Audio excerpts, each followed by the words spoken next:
Right now, let's bring in the head coach of the Oregon State Beavers, who joins us at this time every Wednesday. The game this week, hosting Cal. Here is Gary Andersen. Hello, Coach. How we doing, guys? Very, very, very, very, very well. How about you? Good for you. Yeah, man. Good way to be. Yeah. It's awesome. Hey, I have an off-the-wall question for you. We'll get it out of the way first. Do you like to drink? Do I like to drink?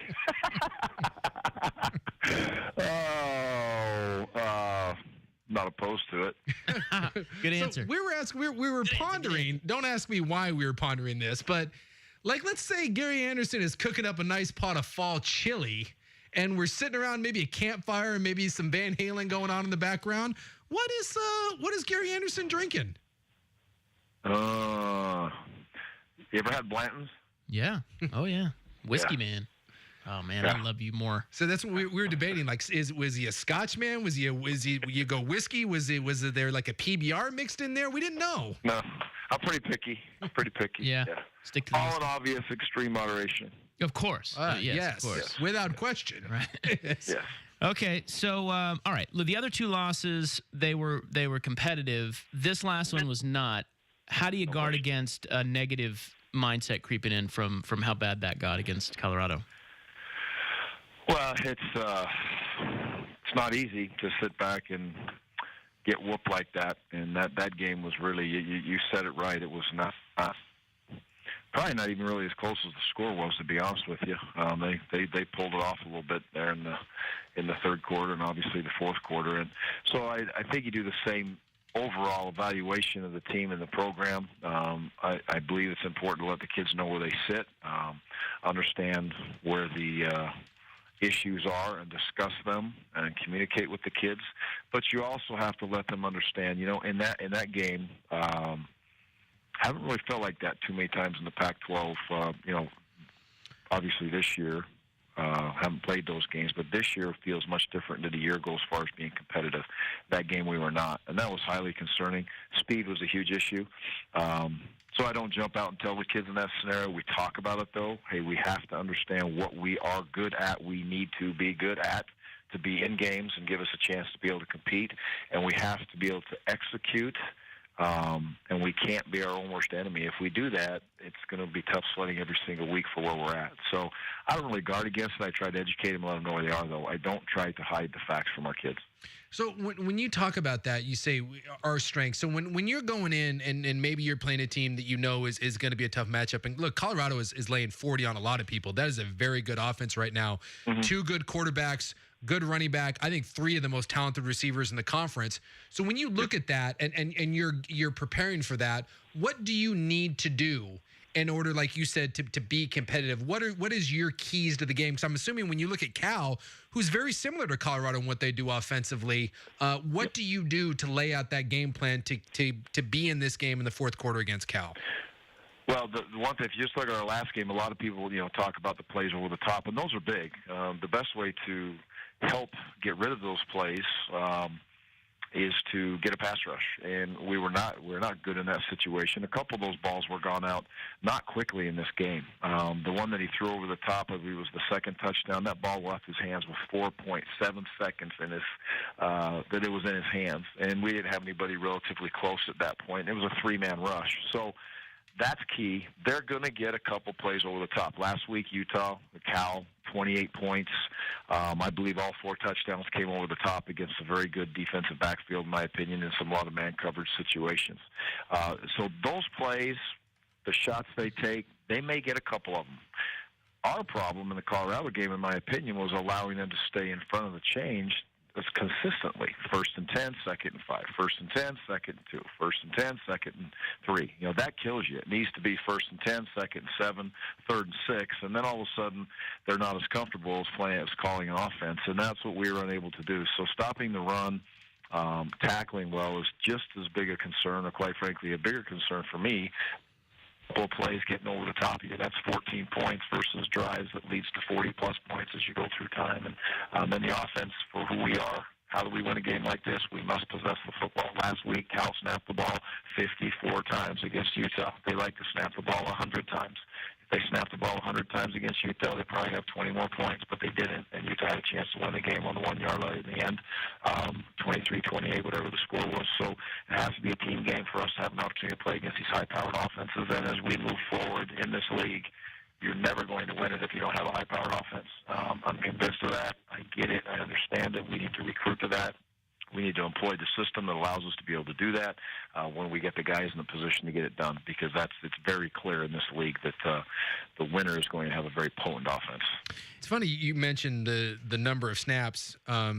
It's something that time of possession gets brought up a lot, but when you do have these high power offense, it's a lot of times it's that. I remember when Oregon was at their peak, the stats were if Oregon snapped the ball, I think it was 76 times, Oregon didn't lose. If they snapped it less than 76 times, Oregon was about a 500 football team when they were at their peak of running that tempo. And now that everyone's running tempo, I would assume that maybe it's not become a time of possession thing, but it's just been a matter of how many possessions they get and how many snaps you get.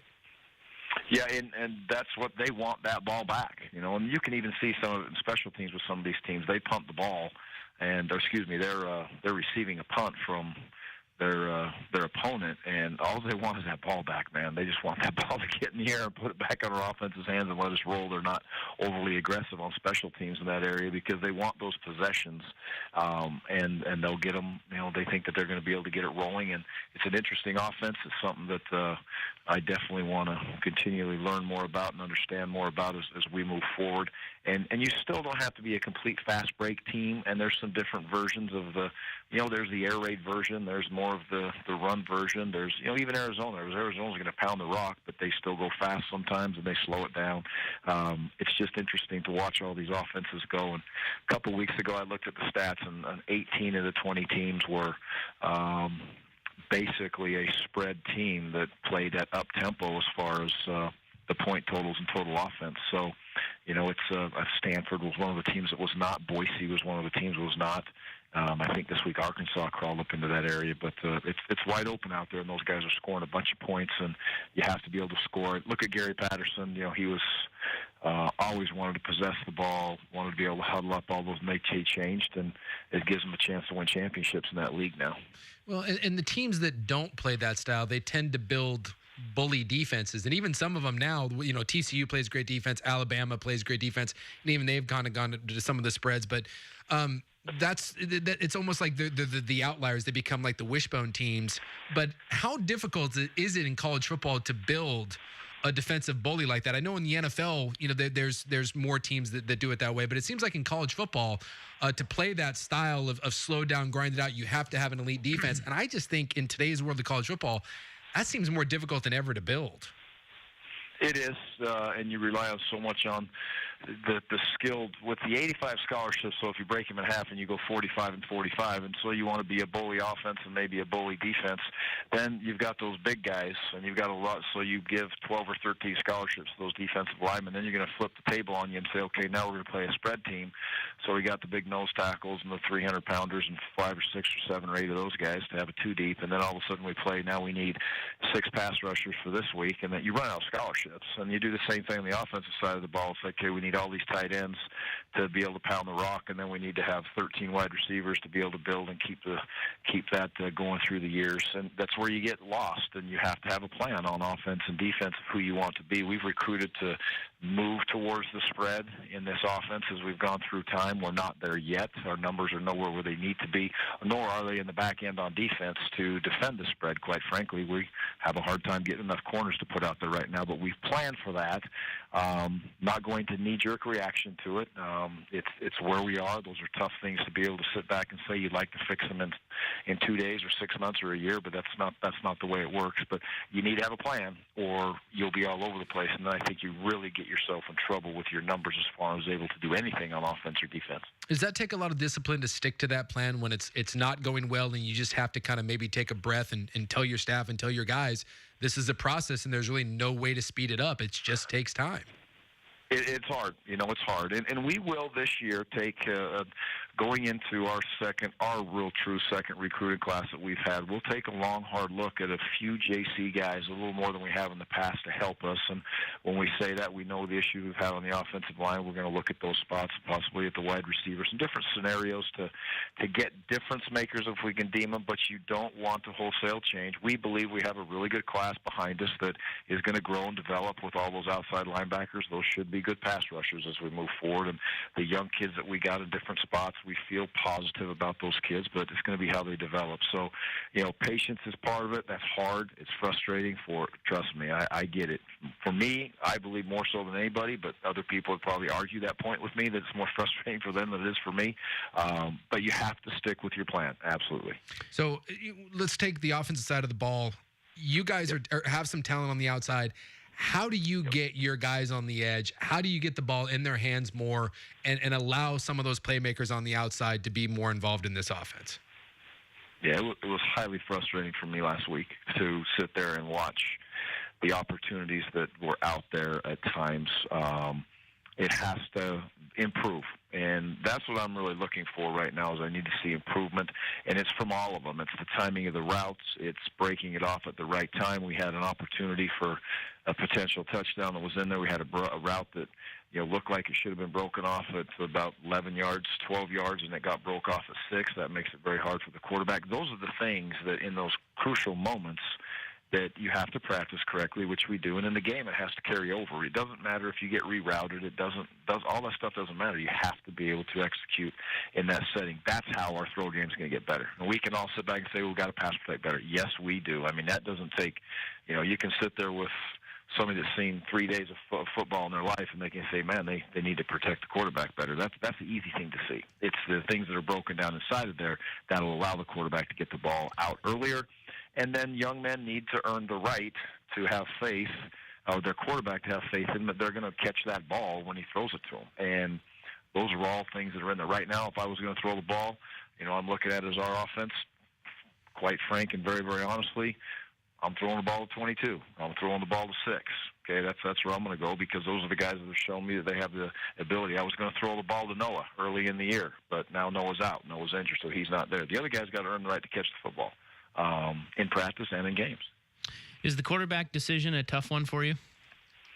No, it's not tough, and it's really not. I mean, Darryl is the guy as we continue to go forward. I like some of the things that Connor's been able to bring to the table, and he's got some experience underneath his belt, and it's going to be a work in progress. But I think Darryl needs to know that, yes, Darryl, you are a quarterback, and when you have time and you can get back there, I believe he's going to be a very effective quarterback. Hopefully, he can get him back to the way he played at Minnesota, where he was comfortable and got whacked around in that game, as we all know, to say the least. And from that point on, I think it's going to take that offensive line and his running backs and the wide receivers and everybody else to get him comfortable again. And that is our job as coaches, and it's their job as players to get their quarterback back to a position of, we know he can be the quarterback that he can be consistently, and I think he's completely healthy now, which has been a little bit of a scenario earlier, but we all got a job to get him comfortable again, and I think he'll be a quality quarterback. Yeah, it's funny because we're debating this with Oregon. They're switching to a freshman against a really good Washington defense. I wonder, did Garrettson get a little spooked in that first game? Has that been part of his issue?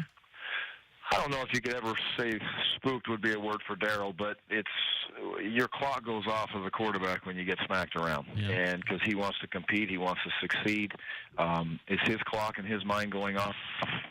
At times, it absolutely is, but there's the only way to prevent that is to protect him. The only way to do that is run the route structures to give him an opportunity to get the ball out of his hand. They don't have success, and that clock will settle down. It's impossible, in my opinion, just say, hey, Darryl, don't worry about it. Okay, how about you try that? You go out there and try it, but not worrying about getting smacked right in the back of the head. Okay, that's not easy. So responsibility has to be thrown around and to all of us, and I look at myself first in that situation, and we've accepted it. We talk about it as a team, and we need to help our quarterbacks. All right, sir. Good luck against Cal. Always good talking to you. Thank you. Appreciate it, guys. Have a wonderful week. Go Beavs. You too. Maybe a little Blanton's to numb the pain, huh? I will. Yeah, there you go. I can go on high end. That's a really good. Have you ever had Blanton's? I have had Blanton's. Whiskey. It's really good. High end. I think he is one of the better interviews in all of. I mean, in the 12 years I've been doing this, as far as coaches go, I do not think that you get a more honest and upfront answer to your question, and sometimes even very tough and difficult questions. And I know sometimes that may not be comfortable for Oregon State fans to hear, but I think there's a lot to chew on in there. And I appreciate the fact that he gives you an honest answer, and it's not just coach speak. 'Cause I think it's easy, especially when it's going bad, to give you those sorts of answers and to try to sugarcoat it. And I don't think he does that. And I for one, if I'm a Beaver fan, and I do kind of pull for Oregon State, I want to see them succeed. I do all the Northwest teams, but especially Oregon State with some of the struggles they're going through. I really appreciate when he comes on and is like that. Listen for him every Wednesday at 3:35 here on The Fan and CSN. You can text your thoughts to 55305. Coming up next, a segment on soybean exports. I think we can talk about some of the stuff that there's some stuff to chew on there in that interview, especially with the quarterback thing. All right, 3:50. This is The Fan.